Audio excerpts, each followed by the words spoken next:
Saya kalau sedih orang kata kekeji, saya ni sedih juga. Bila saya sedih, ubat saya nangis. Nangis pada Allah. Dan bila saya sedih, saya kata, Ya Allah, kalau ada pahala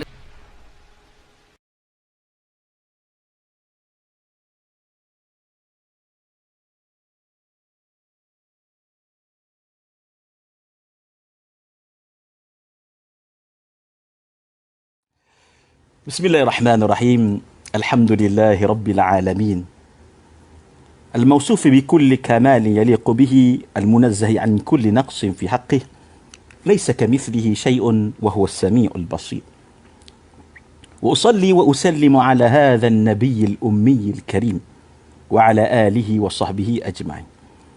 Pertama sekali kita rafakkan kesyukuran kepada Allah Subhanahu wa taala, Tuhan sekalian alam, Tuhan yang bukan duduk di atas arasy, bukan berada di mana-mana, bukan duduk di langit, kerana Allah Ta'ala mencipta langit, mencipta arasy, mencipta kerusi, tidak memerlukan kepada itu semua.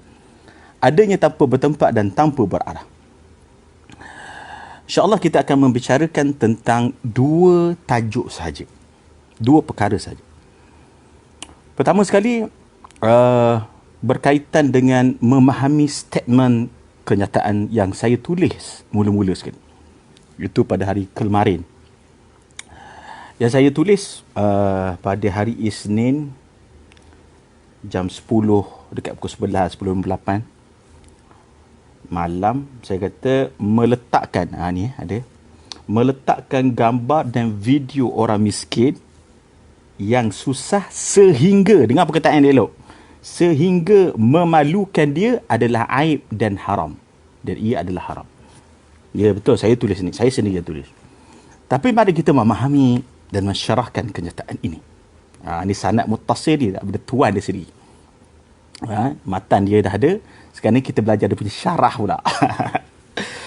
Okey, maksud je begini. Kalau kita pergi menyampaikan derma kepada orang yang miskin dan fakir, kalau kau bagi derma kepada masjid untuk bina mustashfa, iaitu hospital dan sebagainya, madrasah tahfiz dan sebagainya, tidak ada masalah nak pamerkan. Okey, boleh pamerkan. Dan boleh tunjuk pun, tak ada masalah. Tetapi isunya pada yang kedua, iaitu pergi memberi sumbangan yang sikit tu beras, gula dan sedikit duit RM50. Contohlah ni, contoh ya. Jangan marahlah pula.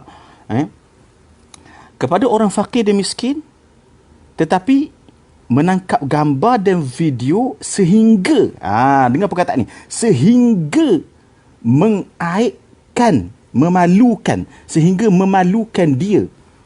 Dengar baik-baik. Contohnya, nampak aurat orang tu. Contohnya, nampak hina keluarga dia. Contohnya, nampak sangat terabai oleh keluarganya yang terdekat. Dibiarkan ibu dan bapanya sedemikian. Begitu. Iaitu perkataan dengan, jangan lupa, matan dia kau syarah betul-betul. Kau dengar ni syarah dia, Tuan Guru ni. Tuan Guru kepada matan ni. Meletakkan gambar dan video orang miskin yang susah sehingga, tu dia. Dengar perkataan tu. Sehingga memalukan dia adalah aib dan itu adalah haram. Okey? Sehingga memalukan dia. Kalau kau pergi dekat rumah orang miskin, orang tak ada duit, bagi bantuan, kau tangkap gambar rumah dia, tak ada masalah. Okey. Tapi janganlah tangkap gambar aib. Sehingga aurat nampak. Kan? Aurat nampak, benda yang tak sepatutnya nampak. Ini jelas berlaku di luar sana. Di luar sana. Kau jangan menangis pula. Jadi kena faham statement saya yang kemarin. Lepas tu netizen ni pula dicampur cantum lah pula. Bertakwalah pada Allah netizen. Kalah dah 1-0. Jadi dakwaan kononnya saya kata tak boleh langsung untuk letak gambar tu. Tak betul. Tak betul benda tu. Sebab tu ada yang beria netizen tu. Dekat juta dah mesej saya. Kelakar pun ada. Mereka hantar gambar. Tengok ni ustaz, gambar dengan minyak dan beras. Tengok ni ustaz, gambar tengah kenduri. Tengok ni ustaz, gambar tengah sembelih buat korban. Okey je. Kalau korang buat pun okey je. Apa masalah? Yang kita sebut tadi, meletakkan gambar dan video orang miskin yang susah sehingga dengan perkataan, sehingga memalukan dia. Aib dia terbuka, aurat dia terbuka, itu haram. Ini yang difatwakan oleh ulama Azhar. So, syarah kepada matan ni telah pun saya syarah sekarang.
Saya kalau sedih orang kata kekeji, saya ni sedih juga. Bila saya sedih, ubat saya nangis. Nangis pada Allah. Dan bila saya sedih, saya kata, ya Allah, kalau ada pahala untuk sabar ini, saya hadiahkan untuk mak saya. Saya hadiahkan untuk mak saya. Saya hadiahkan untuk mak saya. Kalau ada pahala untuk sabar ini, saya hadiahkan untuk mak saya. Saya hadiahkan untuk mak saya. Saya selalu tengok orang kata saya kat belakang, walaupun grup-grup ustaz-ustaz, alim ulama ni, dalam grup kutuk saya ramai-ramai. Saya tahu semua sekali, saya baca. Tapi saya pun tak mau balas-balas. Saya pun tak nak gaduh dengan siapa-siapa. Saya doa mereka dapat kebaikan hidayah. Saya patut tak cerita saya tersebut. Moga Allah maafkan saya. Jadi bila benda-benda macam tu saya terbaca, saya tahu ulang-ulang kali orang kata saya hari update status sana sini. Saya tak kacau hidup dia. Saya tak kacau hidup dia. Saya tak pernah sentuh hidup dia. Saya tak sebut nama dia. Saya tak pernah keji dia. Saya tak pernah hina dia. Saya tak pernah minta apa-apa kat dia. Sesin pun saya tak minta kat dia. Satu apa pun dia orang tak didik saya. Yang didik saya ustaz-ustaz, cikgu-cikgu saya dulu. Mereka dah meninggal dalam kubur. Saya tengah malam dengar seorang cikgu saya dah meninggal. Saya tak kenal dia. Tengah malam saya dengar ada orang tengah nangis kat Masjid Seri Petaling tu. Ada orang nangis. Saya pergi kat situ. Dulu, bukan yang baru ni, dulu. Saya tak pergi Masjid Seri Petaling baru ni masa Covid ni, saya tak pergi. Ramai ingat saya pergi. Ustaz dah buat saringan, saya tak pergi. Biasa saya pergi dulu. Sekali masa saya pergi, ada seorang tengah nangis doa. Tahu apa dia doa? Ya Allah, jagakanlah Ebit Liu ni, Liu Yun Pao, Linda Liu. Dia doakan keluarga saya seorang-seorang. Siapa pula doa aku tengah malam ni? Saya tengah mengantuk, hilang mengantuk. Saya tengok-tengok, di antara salah seorang cikgu saya yang saya dah tak jumpa lebih 10 tahun. Dia nangis untuk saya. Dia nangis untuk mak saya. Dia nangis untuk ayah saya. Dia menangis untuk keluarga saya. Tengah malam dia nangis untuk saya. Itulah ustaz alim ulama yang sebenar. Tengah malam nangis untuk umat. Nangis untuk orang jahat. Nangis untuk penzina. Nangis untuk orang tepi jalan. Nangis untuk orang jauh pada Allah. Nangis untuk orang bukan Islam. Doa, ya Allah, jangan marah mereka, beri mereka hidayah. Ya Allah, fahamkan mereka. Ya Allah, fahamkan mereka, beri mereka hidayah. Tengok orang jahat, ya Allah, jangan marah mereka, beri mereka hidayah. Ya Allah, kesiankan Ebit Liu ni, beri dia hidayah, bimbing-bimbing dia. Malam-malam nangis, siang dipegang saya. Ebit, ni ada salah sikit Ebit, betulkan sikit. Dia telah banyak buat baik kat saya, dia tegur saya sikit. Dia tegur saya sikit dia tegur. Sekarang berbeza. Banyak ustaz-ustaz, alim ulama, mereka keji kita kat belakang.